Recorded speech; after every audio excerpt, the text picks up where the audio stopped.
బాల ఒక రూపంలో ఉంటాం గనక అమ్మవారి బాల రూపంలో ఉంటుంది గనక అమ్మవారికి ఎటువంటి చీర కడతారు అనేది అమ్మవారికి ఇష్టమైనవి అన్ని రంగులు అండి, సప్తవర్ణాలు అమ్మవారికి ఇష్టమైనవే. కానీ ఏంటంటే ఒక్కొక్క రంగులో అమ్మవారిని ఆరాధన చేయటం, ఇదంతా ఏంటంటే ఇదంతా అమ్మవారికే అనే ఒక భావన.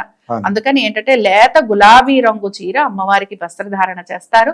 అలాగే అమ్మవారికి ఇష్టమైన పువ్వులు ఉన్నాయి, అందులో గులాబీలు, తర్వాత సంపెంగలు, చామంతులు, ఇలాంటివి ఏవైనా సువాసనాభరితమైన పుష్పాలను అమ్మవారికి ఆరాధన చేయాలి.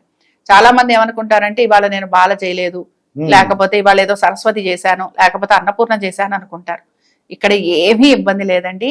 ఏ రూపం ధరించినా అది అమ్మవారిదే. బాల రూపమైనా అమ్మవారిదే, అన్నపూర్ణ అయినా అమ్మవారే, గాయత్రి అయినా అమ్మవారే. కాబట్టి రూపం మనం ఏ రూపంలో ఆరాధన చేశామని కాకుండా ఆరాధన చేస్తున్నది ఆ శక్తినే అనే భావనతోటి గనక చేస్తే మన పూజ పరిపూర్ణంగా మనకి ఫలితాలు